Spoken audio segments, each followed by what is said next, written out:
So this is the fourth and final day on our seminar series on grand strategy. And what I'm going to do today is actually spend some time and just ask some questions and give some scenarios, because as we've determined up until now, there is a difference between strategy and grand strategy. We've learned from Adam at the beginning, on our first day. Before we can think about strategy, we have to do a net assessment and and how that impacts strategy and grand strategy. We've learned from Jeffrey Van Orden about the need for and role for alliances and alliance strategy, and Ernie yesterday spoke about military and the military aspects of grand strategy. When I started focusing on issues relating to strategy and grand strategy, this is I've spoken to colleagues. Adam and I have spent many hours talking about this as well. And what we have found is, what I have found, let me word it that way. What I have found is that the issues that we face today, and the makeup of Washington as we see it today, does not allow for an opportunity to create grand strategy. There are too many political factors. In my estimation, the Pentagon has become a political organization as opposed to a military organization. The administration, White House, whether it doesn't make a difference what party we're talking about.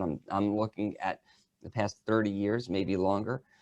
In many ways, has become a political organization that has institution that has not allowed for the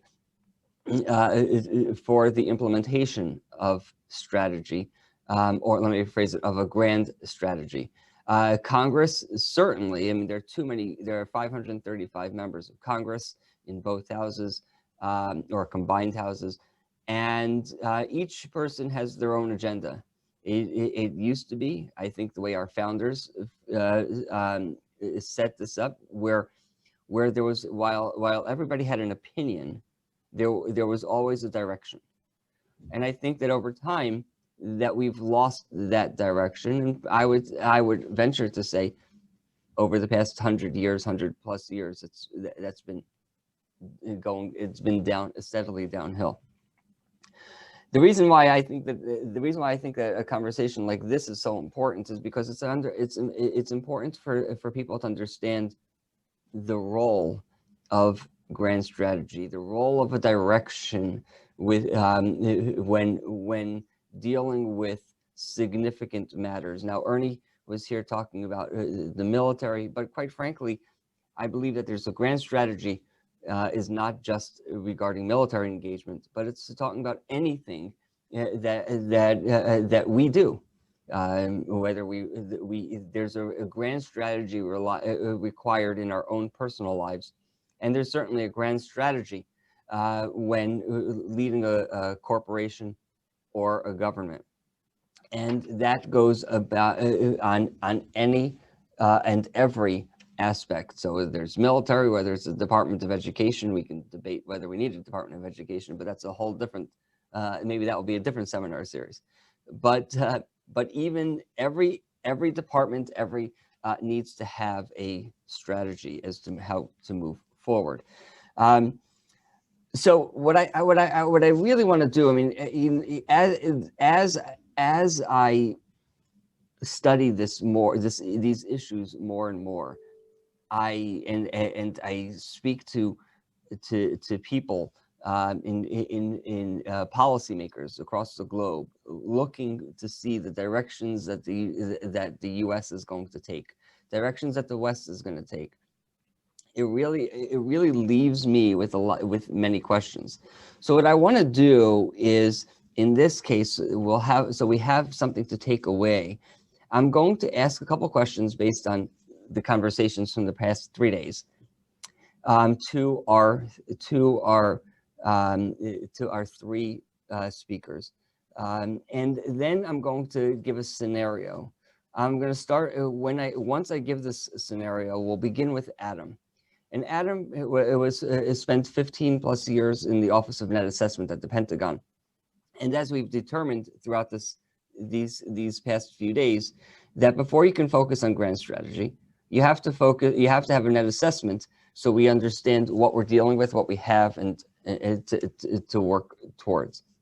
Then I will go to Ernie, and followed up with Jeffrey. But the question I have is, and I'm going to pose these questions to all three panelists, or all, and today they're panelists, to all three, and for your response. The need for grand strategy is great. The need for strategy is great, and I suspect that not every president that we've had in modern history has had a strategy at all, other than going like this and putting their finger in the wind and seeing which way the wind is blowing that day. But let us assume for a moment that they're altruistic and they really do want a grand strategy. You know, when we look at when we look to Congress, and Congress works out a budget, and they say, well, you know, if we pass this budget in 10 years, we'll have a balanced budget. But what Congress isn't telling you is that's only assuming that next year we don't screw that up and create a new budget as we pass, because every year we have to pass the budget that is along the same lines as last year's budget. So that being said, moving to this scenario, is it possible to create a grand strategy, a true grand strategy, that with an administration that every 4 to 8 years changes? If you had 4 years of Donald Trump, who was headed in one direction, let's give him the benefit of the doubt that he had a grand strategy. Now you have, after 4 years, he's gone, and you have a President Biden who spends the first week signing 40 executive orders, undoing everything that the president has done. Is it possible to create a grand strategy under those conditions? And I suspect this isn't only an American question, because the UK changes prime ministers periodically, as does every other country. So I would pose that question. Let me start with Ernie. Well, Eli, thanks. Well, it was possible at one time. It was possible during, the widely recognized threat to the Western liberal order that was the Soviet Union. I mean, that was a 70-year effort. Much of that grand strategy was based on the concept of containment, right, which itself created military problems in terms of committing military force against peripheral countries that may not otherwise be associated with the center of gravity for the Soviet Union. And ultimately, though, I think the unifying effect of a well-recognized threat such as posed by the Soviet Union for those decades carried over from administration to administration. And there was some consistency, right? There was. And of course, culminating with the Reagan presidency, the collapse of the Soviet Union, the downfall of the wall. And then, of course, where I think we began to have some problems was when we first hung our hats on the concept of the peace dividend, right? As if peace was going to break out suddenly global peace.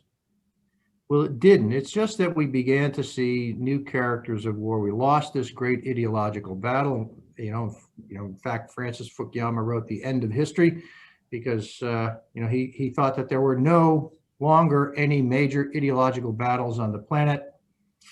And then I think later he wrote a piece called The Return of History to try to describe what we were confronted with after that. This multitude of smaller conflicts wherein different identity groups were positioning for power and or for other reasons. But the military end of it, of course, involved the application of lethal force. So here we are now in the 2000s, deep into the 2000s now.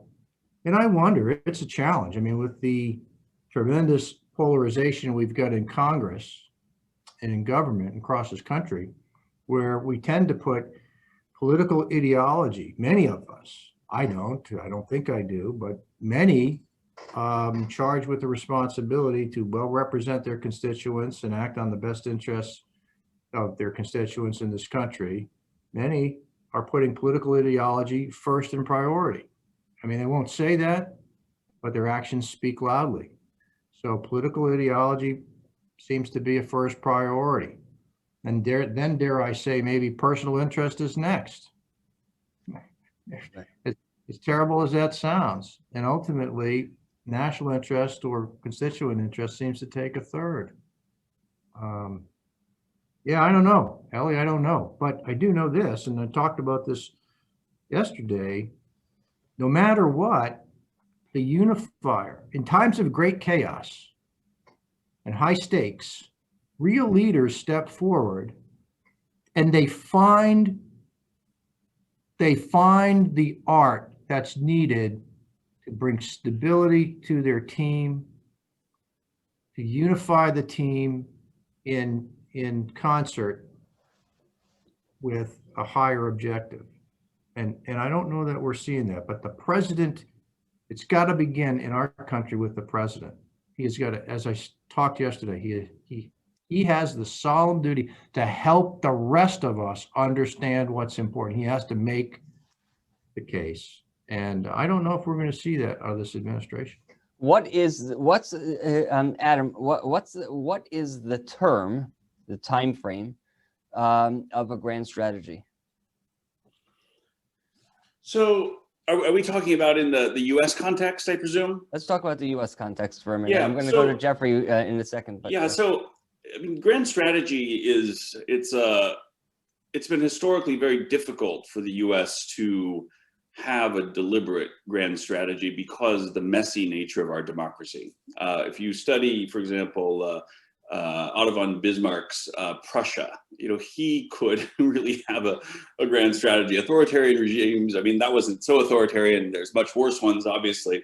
That was rather benign, but more authoritarian regimes can have grand strategies that are more consistent. So I think our best bet in this country, having studied it for several decades now, is to craft a grand strategy that takes into account the messiness of our democracy.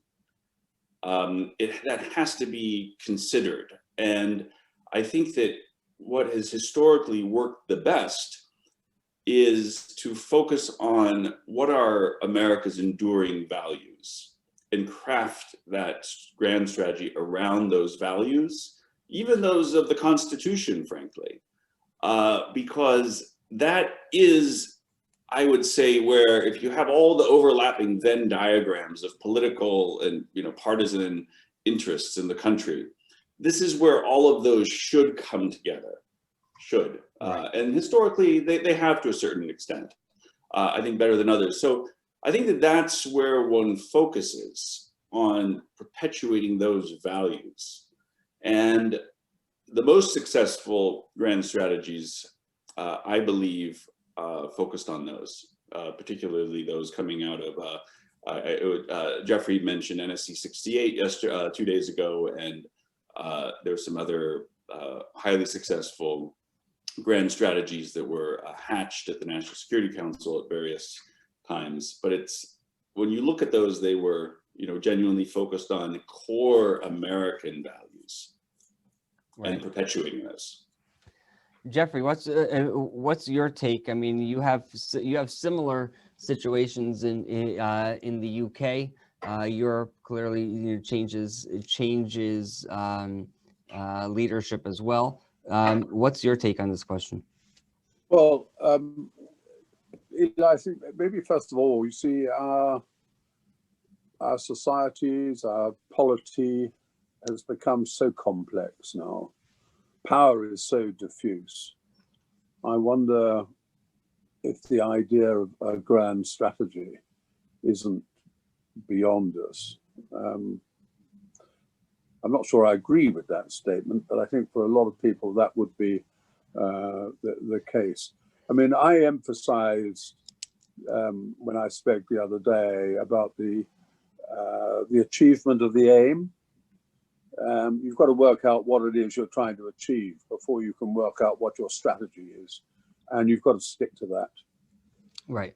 And I think that's absolutely key. And I think our grand strategy has to be not just a statement of position or ideology. It's actually got to be not, you know, an agenda for action, if you like. It's got to have subsidiary elements. It will be an agenda for action. How do we actually do this? There are component parts. So, well, you see, if I look at today, I mean, I would say that if we should have a grand strategy, it would be something like, how do we defend the security of our democracies in the 21st century?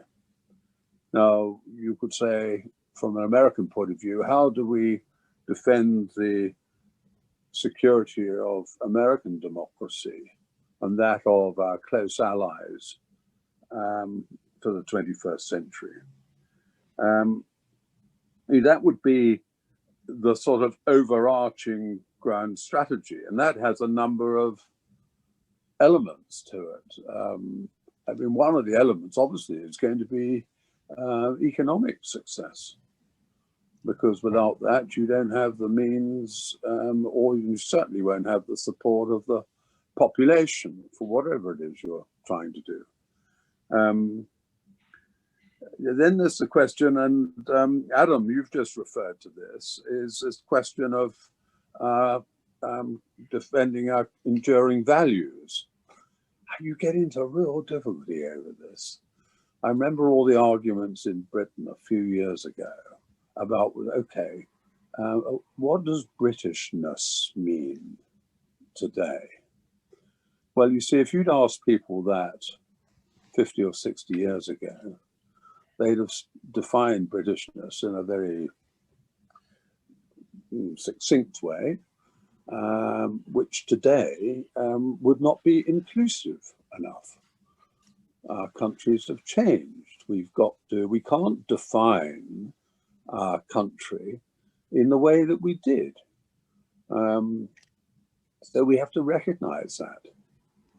I think we also have to be concerned now that because of the very leaky nature of government and the fact that very quickly what is said in what should be private or secret discussions is someone's going to leak something for whatever motive into the public domain, that there's a great reluctance, or that the records of highly sensitive and even secret meetings will be put in the public domain within a very short time frame, in other words, in your lifetime perhaps, that increasingly people are reluctant to express themselves honestly, and will insist on including in their expression all sorts of things which we might consider just to be politically correct or whatever, because they wouldn't want subsequently to be revealed as not having the right sort of sentiments. So, there are also the difficulties in getting to where we want to on this. But I think we've got our backs to the wall at the moment. We face greater threats today to our security than we have done for a generation. And that threat comes from certainly the rise of a certain authoritarian state. But also, and I have to say, also from things like climate change, and also now has been revealed in the last year, pandemics. That the nature of the threat, I think, has changed. And so we really need to have some overarching view that's going to protect ourselves and our close allies. I think in the 50s and 60s, certainly, America was in this sort of, well, no, it went on later than that. What am I talking about? I mean, it went on into the 90s. America was in this sort of evangelical mood that it felt that every country had to be, taken onto the path of how they defined democracy. That, by the way, there was a good pragmatic reason for this, because the old adage that democracies don't fight one another, and therefore if you wanted to remove the problem of conflict, then if everyone was a democracy, you wouldn't have conflict. So there was a sort of pragmatic aspect to it, but there was a sort of moral zeal to the whole idea. And in fact, it almost became, well, people have to vote, as if that was democracy. Right. And so you had these awful scenes in Afghanistan and other places where people were being slaughtered in order to just get and place a vote in a ballot box, which quite frankly didn't mean much anyway. Right. So I'm only saying, Adam, that when it comes to this question of defending our values, you get into some very difficult areas of defining exactly what are our values that we want to defend. Well, that appears to be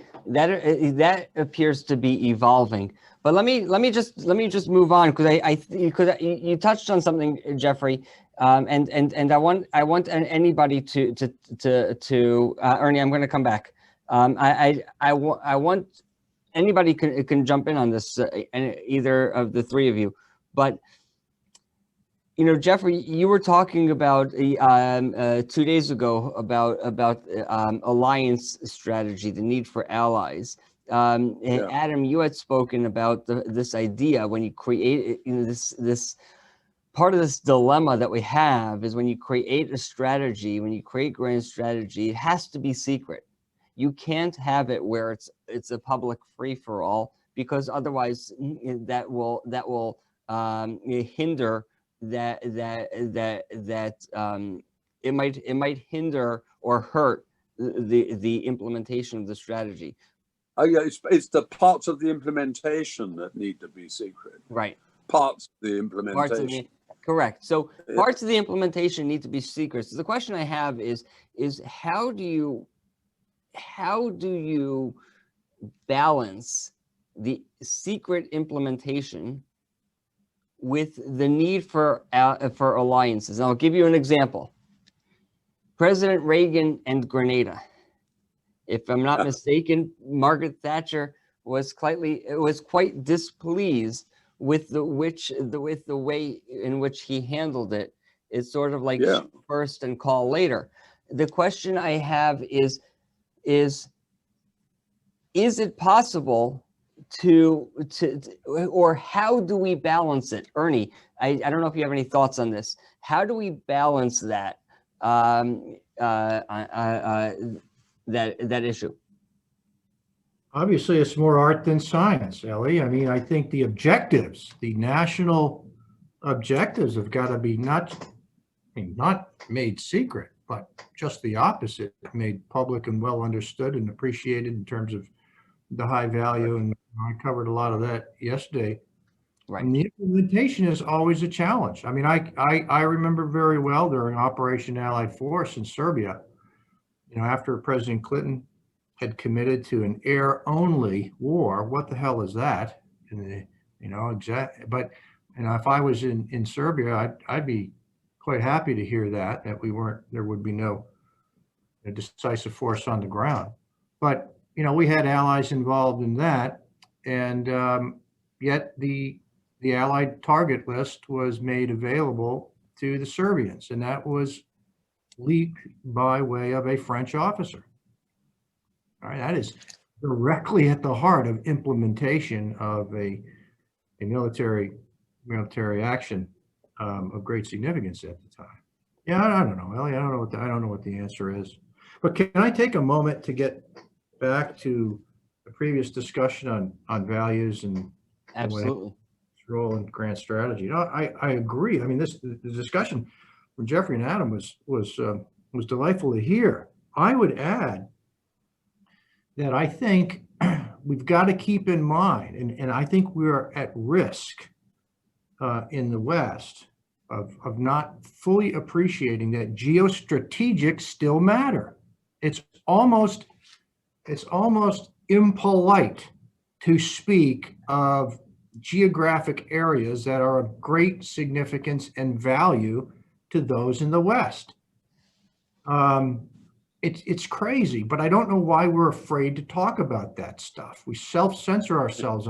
But the fact of the matter is, we're never going to be able to impose our will as a nation.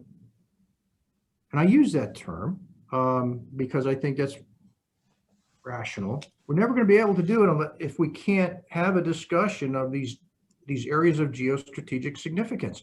The Mediterranean, for example, the Straits of Malacca and the South China Sea. If we don't think that's important, Beijing certainly does. All right. The Gulf Persian. And it's why I talk about Turkey as well. Yeah, no, exactly. We got the Mediterranean today that I assert may be of even of more significance today to the stability of Central Europe than it was even after the days of World War II. We didn't have miles upon miles of very important strategic fiber optic cables running across the bottom. We didn't have Soviet nuclear powered submarines making their way into the Mediterranean. Right? We didn't have the greatest destabilizing migrant flows in the history of the planet crossing the Mediterranean. And we didn't have the largest gas discoveries in history, the Leviathan field, the Aphrodite field, both, off the coast of Israel and I think Cyprus. I mean, this stuff means stuff in the 21st century. We should be able to have that conversation without being ashamed. Yeah. No, absolutely. Jeffrey, you had something to add? Yeah, I mean, just to respond to Ernie's point there, I mean, I agree with you about the significance, for example, of these migration flows across the Mediterranean and elsewhere. I've argued for a long time, these are not some natural phenomenon. These are man-made, man-driven phenomena. That's what we're up against. And the problem is the pull factor of the way we've constructed our Western societies. In other words, if someone gets their foot into a European country, really nothing is ever going to remove them again. And they know that. And these operations across the Mediterranean were busying themselves with, I mean, I argued, I said, why don't we run a ferry service? Why are we so inhumane that we let people get into these flimsy boats and then we wait for them to fall in the water and nearly drown, and then we pick them up and we carry them to Europe? Well, why do we put them through all of this? And I was howled down when I made a remark of that nature. Of course, I mean, if I was someone in many of those countries growing up and rather hopeless and living under an awful government with no prospects, I'm sure I'd try and get somewhere better. So we can understand the human motivation, but we have to ask ourselves, what's this doing to our own countries? And are we importing into our countries some amongst them who are coming from countries which culturally are entirely different to ourselves, where there is no democratic heritage, and where they are suddenly in our countries and expected next day to become good democratic law-abiding citizens sharing the values that we have. So yeah, I think that this is one of the most profound problems of our age, but people refuse to talk about it in realistic terms. That's the problem. Right. Very few people will talk in those terms about this problem. So I mean, it comes back to this whole idea of then our responsibilities and the nation state, and whether our first responsibility is the security of our own nations. And is that then done to the exclusion of all others? No, it isn't actually so black and white. People try to characterize it in those ways. But I've always believed that our first responsibility is to our own families, to our own societies and nations, and then to our allies, and then to others, always taking as humane a view as possible and helping those, whether within our own countries or abroad, that are in serious need. There's no, we can do all those things, but we need to talk realistically about them. Absolutely, no, absolutely. So I'm going to transition now to the next part of this call, of this meeting today, where I'm going to give a scenario, and I'm going to start with Adam. We'll go to Ernie, then we'll go to Jeffrey. I'm going to ask that each of you keep your comments to about 5 minutes or less, because I know that everybody is going to have something that they want to add to everybody else's.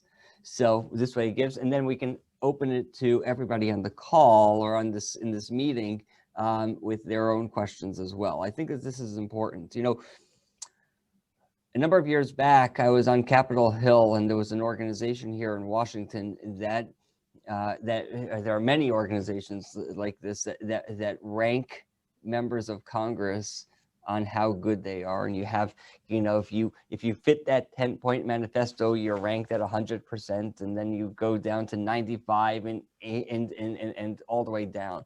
And it is, and you get a different plaque depending on which rank you fit in.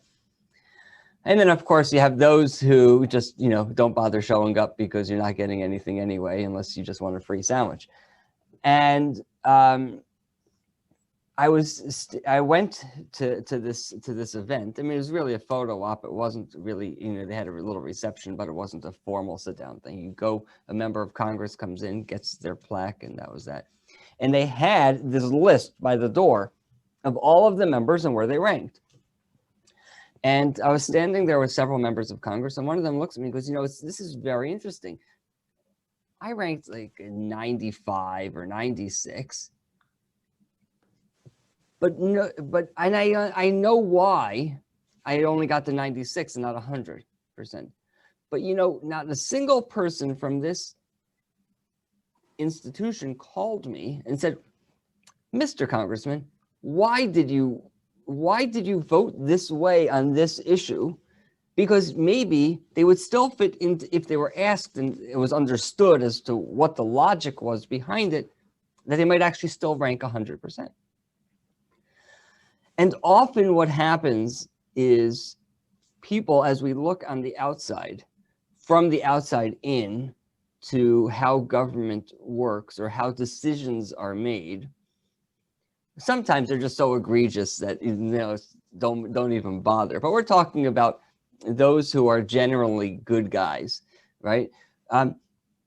We don't understand necessarily the average layman who's not focused on politics but focused on their family and, you know, getting up, going to work, coming home, play with their kids, and start the process all over again. So what I would like to do is use this scenario so people can understand what it is going through the mind of policymakers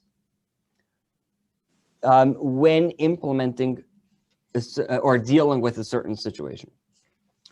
You know, there are a couple things that I'm going to put into it. You know, as we talk about war, one of the comments, Ernie, that you had made was we were talking about what is the acceptable cost of war.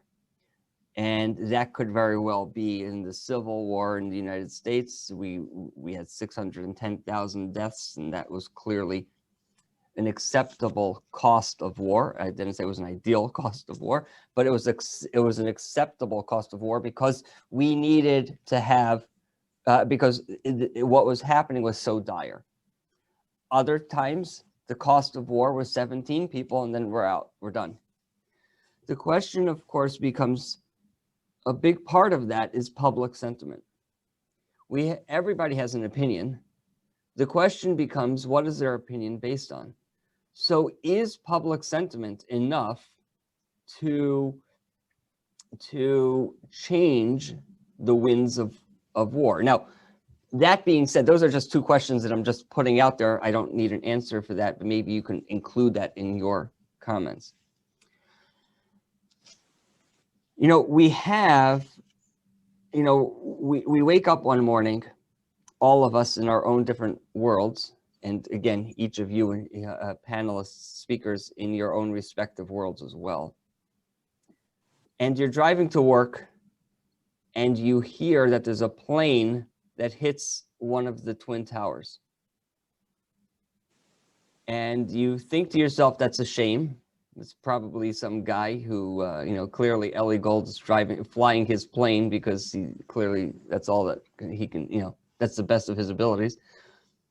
But then if it turns out that you have, that you find out it's a jetliner, and then there's another jetliner that comes in to the other tower, and then of course the Pentagon, and one ends up in a field in Pennsylvania. Now you're working for a president or a government, and both here in the United States, and then all of a sudden, of course, everybody across the globe, including in the UK, is on high alert. And the president, over a course of 6 to 8 months, has to figure out what to do. So now we bring together our senior strategists at in the Pentagon, our senior military staff at the maybe the chairmen of the Joint Chiefs or the Joint Chiefs, let's put it that way, as well as reaching out to our allies. What happens? What is that scenario? So let's take it from start to finish to the best of our abilities. So that way people who are listening to this and listening to a seminar series on grand strategy and how government deals with grand strategy has a better understanding, not a complete understanding, a better understanding of how government responds to acts, to what can be determined to be acts of war. Let's use this because the Gold Institute for International Strategy focuses on international strategy, foreign policy, defense-related matters. So, Adam, you know, as we put together a strategy for dealing with this, we have to do a net assessment, as we've determined on day one of this seminar. Tell me what's happening. So I can tell you what I believe should happen, and I can tell you what tends to happen in reality. So in my opinion, what should happen is that, it's impossible to predict the future, but there are various sort of vague outlines of contingencies and scenarios that the United States, particularly the Pentagon, should be prepared for. The scenario that the continental United States would be attacked by a terrorist, and then that terrorist coming from the Middle East, and then that terrorist being inspired by their own version of Islam, that, or holy war, this is this culture is something that we know, and luminaries like the late Bernard Lewis studied very carefully. And the United States should have been prepared for a scenario where we are being attacked by a radical regime, a radical country, a radical grouping of terrorists, and we would need to address that problem and eliminate that threat. And we don't have to have the specificity that it came from, these were, some Saudi elites that hijacked this, or that this was Al-Qaeda, or that there was Saddam Hussein, or this was from Iran. We don't need to know precisely, who is attacking us, but we have to have the general outline of, if this scenario arises, what would we do? Are we prepared to address it? Is there an ideological component to this? Is there an information component? Is there an element that we must recruit allies for? All of this should have been done, and it's not difficult to do it. It costs almost nothing to do it. When you look at the budget of the Pentagon, for example, it's strategy development, scenario planning costs almost nothing.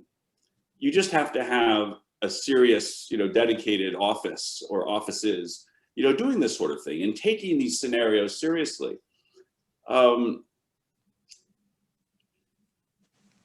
I recall when I was, started at the Pentagon in 2004, that there was a nascent effort of concern that, okay, what would happen if the attacks on the United States were included bioweapons that are very easy to assemble? What would we do then? And this was something that a few of my colleagues who are experts in biowarfare were very concerned about. But there was no real follow through that. And this is, to me, a problem that members of Congress, presidents, everybody should be taking very seriously this sort of scenario planning, because this is what it means to be a great power, is to be preparing for the future. And it doesn't cost anything. It is so cheap to do this. You just need brains, you just need information. We have all the intelligence agencies we need to get the information we need for these exercises. And we just need to start preparing for these highly likely scenarios. Okay, so let me just jump in here for a second, because that's what we should be doing. What's happened? What is okay? We have two towers that just fell down. Right. Okay. So yeah, what happens in reality is that the strategy, because it's about the future, always gets crowded out by the exigencies of the present. And so you have leaders who are just focused on their inboxes and solving the current problems, and they discount strategy. Like, that's not my problem, that's somebody else's problem. So there needs to be some sort of incentivization to focus on strategy, number one. Number two, there needs to be a recognition that because strategy by definition is not about small things, it's about big things. And it's about the future, and it's about tectonic shifts potentially in our focus and our resources.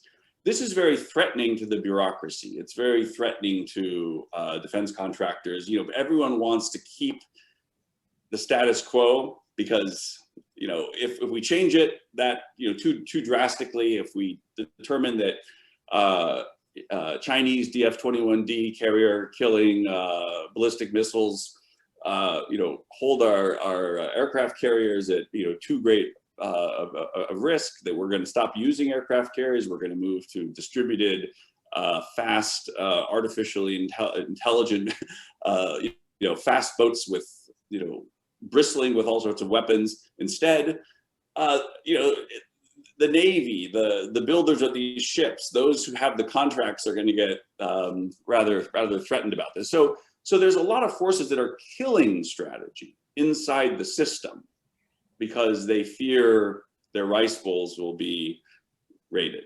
And so, you know, Congress, this needs to be a greater topic of discussion in Congress.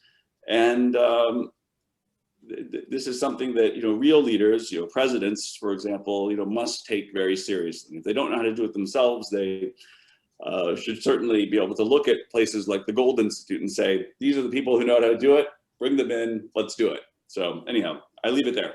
Excellent, thank you. Ernie, let's talk about you know, the next step. We'll talk about, you know, you were on the staff of the Joint Chiefs in time. So what happens now? Well, yeah, first, I mean, I wasn't the exec to the vice chairman on 9/11. I was commanding a cavalry squadron striker out at Fort Lewis on 9/11. But you had that, you have a sense of what goes on in that arena. I do, Eli, but let me say this. When we're talking about the response to 9/11, we're talking crisis response. We're not talking the development of grand strategy at that point. Correct. I think to Adam's point, you know, our grand strategy in advance should have prepared us better for that type of a contingency. I got that, but I would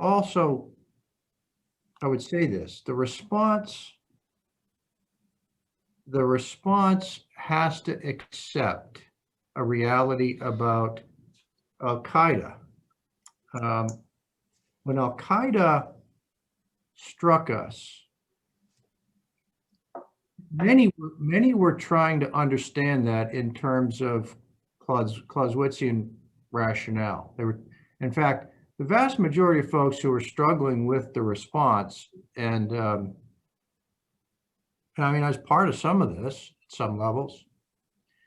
We're always trying to articulate this as if this was an act of politics by extreme measure. But if it was,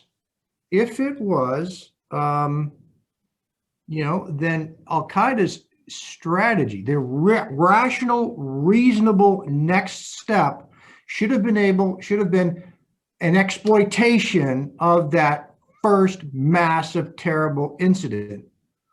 But they didn't follow it up. In fact, we didn't even know who the heck they were. They didn't even identify themselves. I mean, how is it that a violent competitor in war can hide himself from the enemy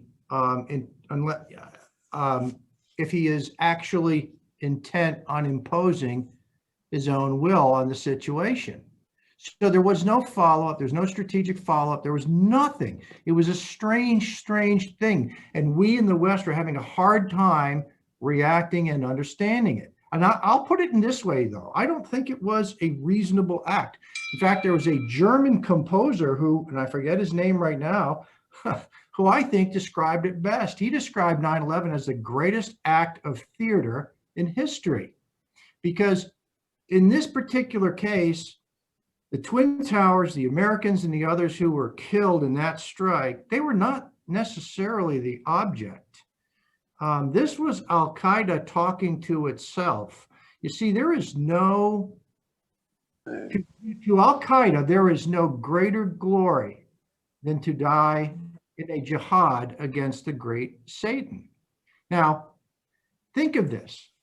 When Mussolini invaded Ethiopia, I mean, if you are Mussolini and you have this grand glory and you're trying to resurrect the great Roman past, well, you're some kind of a conqueror. Well, you kind of need a country to conquer, right? Ethiopia meant literally nothing to Italy, but there was no political issue whatsoever that the Ethiopians could have conceded to Mussolini to prevent him from invading. There was nothing. And we have to accept that in this type of war, there are the irrational actors who are, in this case, it's beyond irrationality. It's something somewhat different, and I call it faith. On the Clausewitzian Trinity between passion, reason, and genius, the opposite of reason is not passion. You can be reasonable and very passionate about it. No, the opposite of reason is faith. And someone needs to establish that as the fourth point on that Trinity. And I'll close with this. When we captured, my Peshmerga captured some Al-Qaeda guys, there were 5 of them. I was called in to come on and stop by and identify them. And I got over there, and these guys are all yucking it up and, hamming it up for the American. And I asked them, I said, so what is it you guys want? And their answer was, your conversion or your head. I mean, how is that political? How do you concede your faith? So anyway, I don't know if that answered your question, Eli. It probably didn't, but I think those are important points as we consider grand strategy in the 21st century. No, I appreciate that. Jeffrey, would love to hear your thoughts on this. Yeah.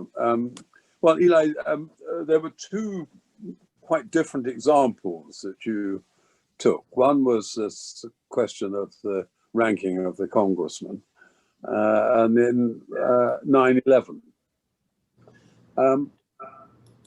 They're both about confidence, and we've talked over these last few days of the importance of public support and public confidence. All of that stuff about what we call vote check, how congressmen behave and all this sort of stuff, it comes from the assumption that these people were basically there for all the wrong reasons and they're doing all the wrong stuff. And we're going to find them out and we're going to expose them to the public. It's basically a destructive motive, and it helps undermine public confidence in one of the great institutions of our democratic society, our parliament or Congress. So, and then if we look at your other example, the terrorism, who are they aiming at? Yes, I agree, Ernie, they're rallying their own people. But actually the target for terrorism is public opinion in the democracies. What they want to do is undermine confidence in the ability of our governments to look after our people, to defend them. It doesn't matter where you are, we can get at you.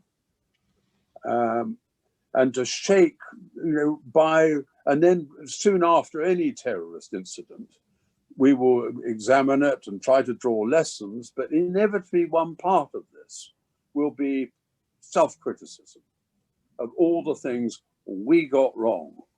Whereas, of course, actually the perpetrators of the act were the terrorists, but it was all about what we got wrong. And then again, people have perhaps less confidence in the institutions. But the terrorists, let's be quite clear about this. The terrorists are aiming, they know they're not going to defeat, as we were talking about in the last couple of days, they're not going to defeat the United States on the field of battle.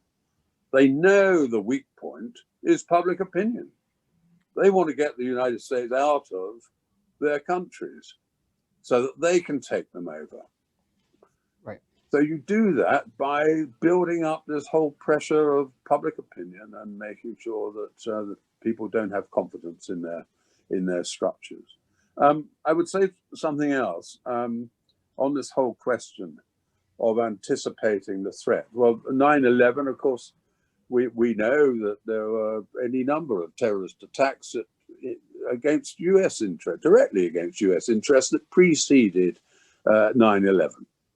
You had the East African embassies, you had the USS Cole, and indeed you even had an attack, a previous attack on the Twin Towers building. But you see, the problem is, and for intelligence communities, we can all be very good at hindsight. The difficulty is identifying at the time what is a real problem and threat, and convincing others that this strong action needs to be taken in a certain sort of way. And we all know, we can cite any number of examples of where, if you look back, oh yes, you can see, yes, there was the information, there were the messages, there were all these indicators that something was going to happen. But we can only see that they were important because we know what happened subsequently, and we can trace back that trail. But at the time, maybe it was looked at rather differently. I mean, I remember well, right at the beginning, the difficulty of judging Saddam Hussein's actions as far as Kuwait was concerned, back in 1990, 91. Yes, his military were deployed forward. Yes, the tanks were all bombed up, ready to go. Yes, all the superficial, if you like, indicators were there that he meant business. But there was a lot of contradictory, cautionary information that was coming in, that logically it would be pointless for him to attack and try and take over Kuwait, because he must know surely what the reaction to that is going to be. So as a rational person, he wouldn't do it.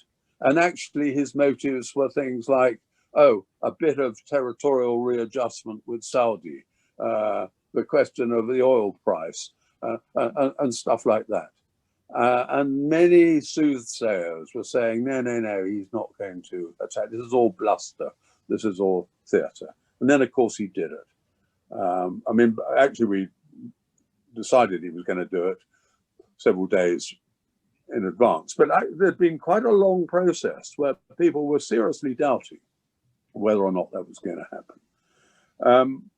So then I think the other problem that we have is that there is a whole spectrum from the probable but not very significant right through to the other end of the spectrum, which is existentially dangerous but highly improbable. And then right along that spectrum, you've got a whole range of possibilities. And the question is then, have you put whatever it is that's happening or about that, have you put it in the right place on the spectrum there? And how are you going to react? Because quite honestly, if something is existentially dangerous but highly improbable, to what extent are we prepared to invest in preventing it happening? Well, the answer is, of course, nuclear deterrence. That was the ultimate, and we were prepared to invest enormously in that in order to prevent nuclear war. But what about all these other threats now? And where are they on that spectrum? And how far are we prepared to go in order to deal with them without at the same time compromising who we are and what it is we're trying to defend? No, absolutely. Adam, you had Yeah. something. So, and for example, looking at, the Middle East, looking at individual countries, looking at terrorist groupings, where I would start with grand strategy is really trying to understand what are the strategic objectives of these dangerous entities. And one of the problems, one of the blind spots of U.S. foreign policy is we don't understand or think enough about, study the strategic culture of various adversaries of ours. It had been well known that Al Qaeda, Osama bin Laden in particular, chafed at American forces being hosted in Saudi Arabia, and that one of the strategies was to attack America so that America would then project power, project force into the Middle East and start this holy war that could then be sort of this rallying, Sunni effort to expel the infidel, in quotes, from the holy places and the Middle East. These are this is something that was known, but it was not focused upon enough. If this had been more central to our thinking, that our adversary was trying to lure us into this trap and bleed us. This is something that I would hope we would have thought about when we crafted our strategy. And it's not, Al Qaeda is not the first to have had this as their objective. So I believe it behooves us as strategists to look at areas of the world, the Middle East, for example, and look at, okay, what are the range of objectives that our adversaries or potential adversaries could have for us? What do they want us to do? What are they preparing to do to lure us into this? And what you would find is that there's not such a vast array of options. It's rather limited in many respects. And to begin to think about how do we either derail those objectives our enemies have for us, or how do we then prepare for them? This is not such a big effort, but we don't do it. And so in my respects, our crafting of grand strategy is not professional. It just isn't. Because if it was, we would do it differently. Good point. Understood. Thank you. Ernie, do you have maybe in like 120 seconds or so, you can give us maybe some closing thoughts here? If I take about 2 minutes or so to give us some closing thoughts. I know that I want to open it to some other people as well, so this would be a good opportunity. All right. So regardless of grand strategy, we are all stronger together than stronger individually, which highlights the value of alliances. But alliances remain alliances only so long as we have a community of interest. In fact, that is the center of gravity for an alliance. I would say that there is something that has been developing in Europe that gives me great concern for the future of an alliance, and that is the growing dependency of Europe on Russian energy. This is so significant that in 2014, the EU issued an energy independence strategy, and it was purposed primarily on divorcing Europe from its dependency on Russian energy. I don't think that we have made much progress because frankly, we all vote with an accumulation of our own individual actions. The windmills, the wind turbines that have sprung up over Europe are great and wonderful, but they have not really contributed to energy independence. And still to this day, Brussels imports 30% or more of its energy from Russia. Germany is in the same category. The Scandinavian countries go up into the 90 and 95 percentiles. The only two countries that are less dependent, one is France, and that's because of its nuclear industry, and the other is Italy because of its long-term use of Libyan oil, which happens to be some of the sweetest and highest quality oil on the planet. So if we are serious about helping our European allies break this dependency on Russian energy, then we have to do something about it, because we can only expect, and it's just natural, we can only expect the Europeans can only get so bold until Russia reminds them that, hey, it could be a cold winter this year. They did it in Georgia. They do it to Turkey all the time. Turkey imports 35% of its oil and 60% of its natural gas. And so this Russian pipeline diplomacy continues. We've got the Nord Stream pipeline and the South, which is complete, and the South Stream pipeline, which is being completed. All of these are hooks designed to undermine this alliance, and using very practical, very necessary, economic-based, let's call them weapons. Yeah.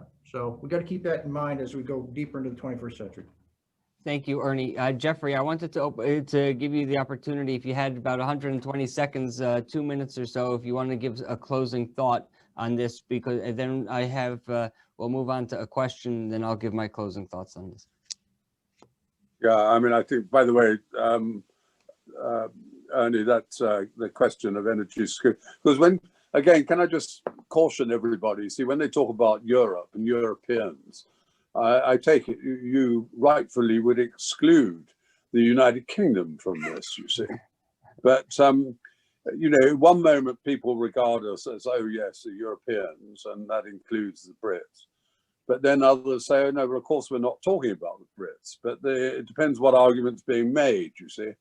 And of course, in this particular case, yeah, no, we're not like continental Europe. I mean, for a long time in the 90s, we had energy sufficiency. Subsequently, that's dwindled. But we're not dependent on Russian gas in the way that Germany is 90%. So, you know, that's very important. Actually, if you look at the United States, it's very interesting because, you know, in that pre-war, pre-Second World War, the United States was more or less energy independent. Whereas increasingly, the Western European countries were dependent on Middle East oil. And that was certainly the case for the immediate post-war period as well. And then all that calculation has changed, and then now it's changed again. So there are, of course, some that would argue that all this is only about oil, you know, and that's the only reason the United States, for example, takes any interest anywhere. Well, there's an element of that, of course, in all these calculations. But of course, as we all know, it's far more than that. And it's far more than the energy question. So, yeah, I think as far as grand strategy is concerned, we have to ask ourselves, well, what is it that really matters? If we drill right down and say, okay, what is it that we think really matters in our society? And what steps are we taking in order to protect what really matters? And do we need to do more? And what are the elements of this that we need now to attend to? And that will change as the threat changes, but we need to be ahead of the threat. And I would say we need to get on the front foot. We need to be advancing our interests and now working more closely to persuade even our own people about the rightness of what we're trying to do, but we then need to agree on what it is we want to try and do. Thank you, Jeffrey. I want to ask Larry Cunningham, I believe you have a thought. I have a couple of thoughts, and I look at this from a practical perspective. I've really learned a lot in this this brief series of sessions, and I've always looked at it through my experience, and so I have a practical view of this. Many of you talked about we didn't respond well, we didn't get enough information and so forth, but there were a couple opportunities, one of which, small, was, I believe in March of 2001, the Carnegie Endowment for International Peace wrote a really good, important piece called Strategic Warning, and they talked about our vulnerabilities. I'm sure many of you gentlemen have read that or are aware of it, but there were some key pieces in there that speak to our lack of preparedness. So that's one thing. The information was out there. A couple of things that strike me, and that speaks to one of our vulnerabilities. I don't think, again, we share information appropriately. And that's something that strikes me from my perspective, my skill set, and my experience. And some of it is a bureaucratic dysfunction. Many of our agencies, FBI, CIA, frankly, and some of the other agencies and some of our other departments obviously don't share information well. And in my view, there doesn't seem to be an effective, thoughtful clearinghouse of when some information comes up, what do we do with this information? So it speaks to the intelligence cycle. And again, many of you are aware of it. I teach that quite a lot. And basically, it's not the only model, but it's a planning, a direction planning sort of protocol. And then there's a collection piece. You get the information. Some folks process and analyze it, but the key thing is dissemination. Who are the decision makers that decide this is important and which isn't? And that's, I think, where we fall down, because there's so many agencies that do that, and they don't speak enough together on an ongoing basis to really sort of centralize that to make it more effective. An example, real anecdotal, real quick, there was an FBI agent, I think a female actually, that had a lot of concerns about the folks that were down in, I believe, Embry-Riddle taking flight lessons. And it's a very famous story. They paid $4,700 in cash to learn how to take off, and they kind of skipped the classes about landing. And that's sort of kind of the overview. That kind of information was brought up, but because of some bureaucratic dysfunction and the way the FBI handles their cases, they give pieces to various different desks, and they take these pieces and they come back and they talk about them. So I think that's an element that plays in this. And there's some historical precedent for this. And again, the military gentleman can probably speak to it with more confidence than I can. But I remember reading when they were doing some work on trying to figure out threats prior to Pearl Harbor. I think one of the folks, and I forget the admiral's name, talked about the British who had actually altered planes to fly low and slow and drop off and deliver ordnance. And he was kind of dismissed. And of course, that information would have been very valuable in this respect. So another more recent example, which baffles me, and I'm studying it, is how in the world do folks post on Facebook talking about rioting in an organized way prior to January 6th? And that information was shared, but nobody really did much about it. My NYPD folks that I work with and other folks had this info, and it was all offered, but why wasn't it acted on? So I think there's a level there that causes problems and may continue to because of fiefdoms and unwillingness to share information, maintain power. So I just offer that as a continuing conundrum and a continuing problem.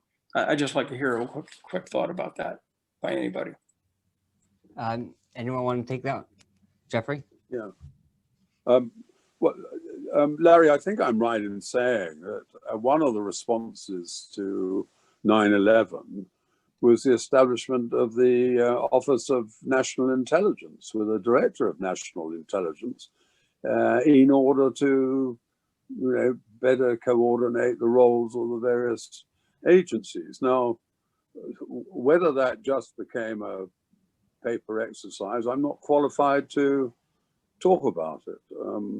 But I think all of us keep on about, and we hear it all the time, about coordination, better coordination.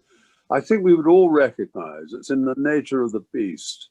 You spend about half your time fighting your own troops, your own agencies, the whole bureaucratic battles and sharing out tribal boundaries and all these sorts of things. You spend a hell of a lot of time in all of that, and you only have half your time to deal with the enemy.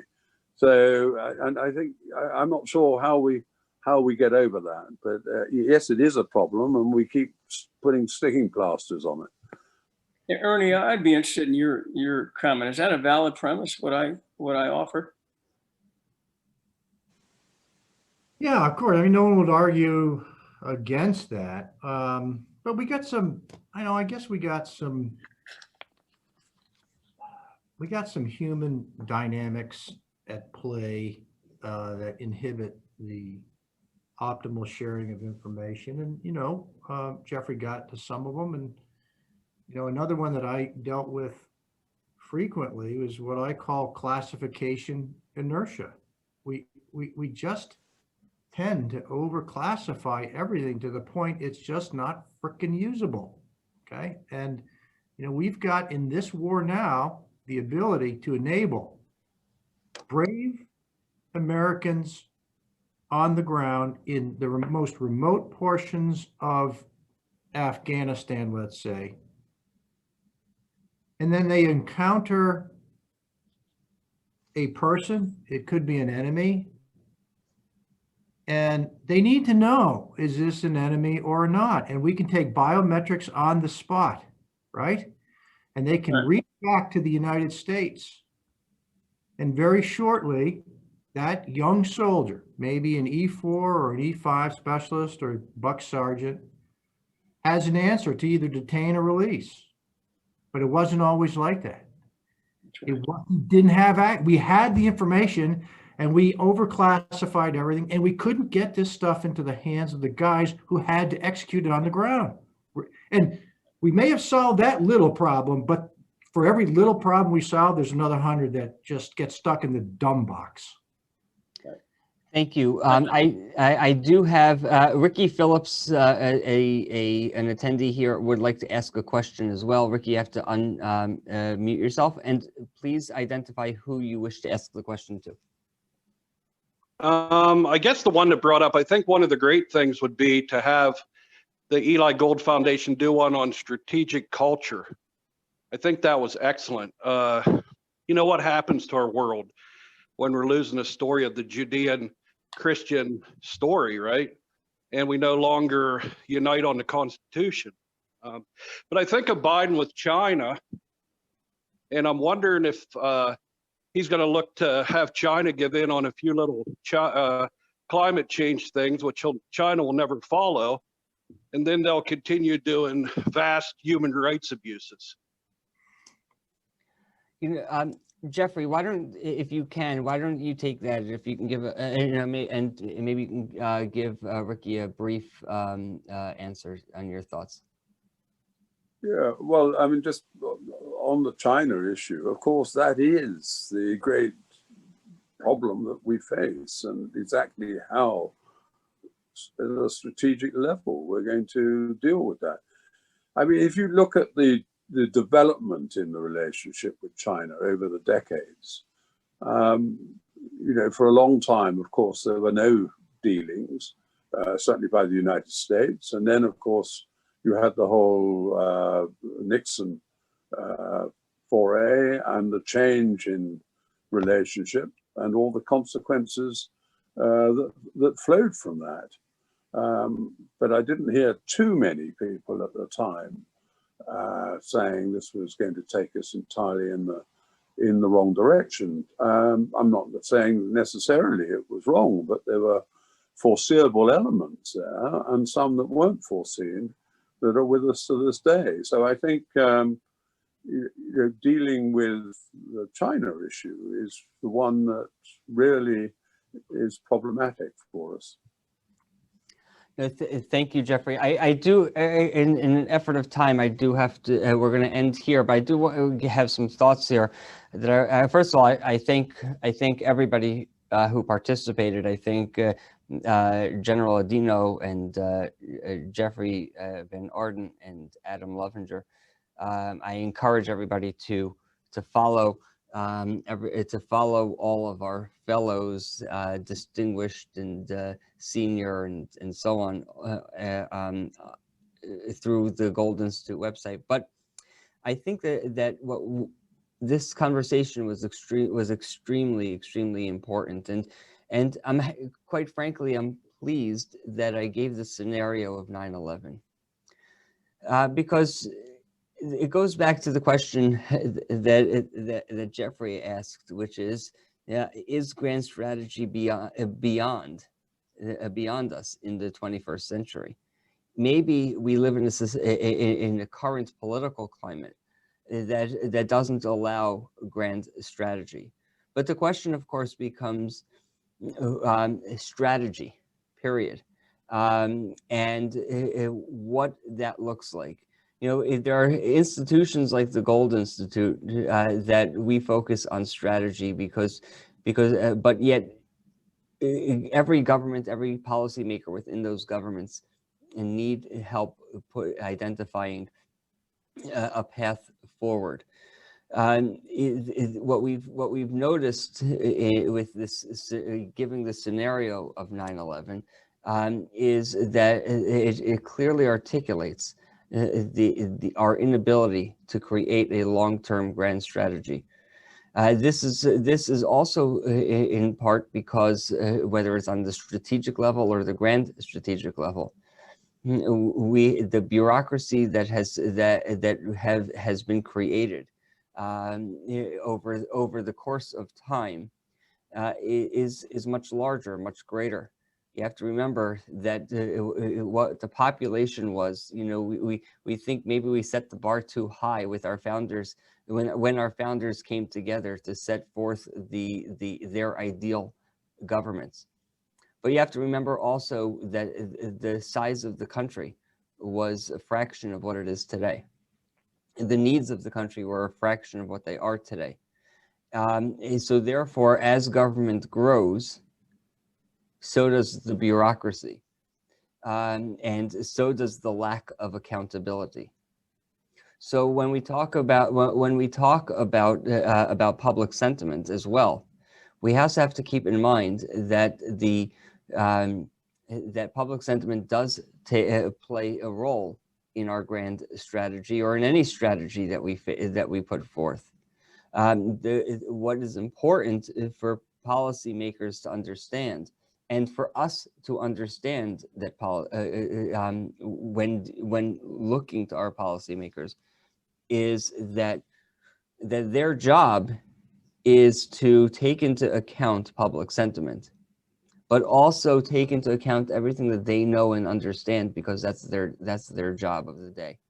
And by combining everything, the intelligence, the public sentiment, the needs, and the issues that cross the globe, is to be able to, with their teams, with institutes like the Gold Institute and so on, to be able to put forth a policy and the strategy, and not a policy, a strategy that best suits the country and our interests. Or in this case, we're talking about, from the Gold Institute, we're talking about Western civilization. So I think that that's important, and I think that overarching, that I think we've learned over the past 4 days, at least. If nothing else, it gives everybody a perspective of what is involved in strategy, what is involved in when policymakers have to come together and put forth what they feel is the best for this country and for the people. I would say that that we're going to have to continue this discussion about grand strategy in the 21st century, or strategy in this 21st century. defending our securities and the democracies in the 21st century. We have to remember that the 21st century is not the same as it was in the 18th and 19th centuries. And with that, we have to learn to not let the bureaucracy get the better of us. So I again, as I say, I thank everybody for participating. I thank everybody for joining us.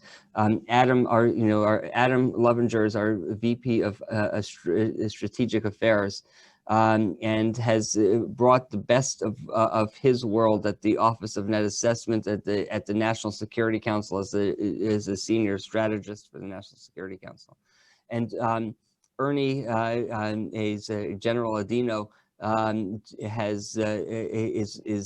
pleased is with us at the Institute, and his experiences as I've clearly articulated in reading his bio prior to his talk yesterday, certainly makes the Institute a leader in strategic affairs. And with Jeffrey Van Orden, whose his background and experiences is matched by few. It truly brings, along with our other European fellows, it truly makes this a Western institute that I as a founding president, I'm very, very proud of. So with that, I thank everybody for joining us today and for this week.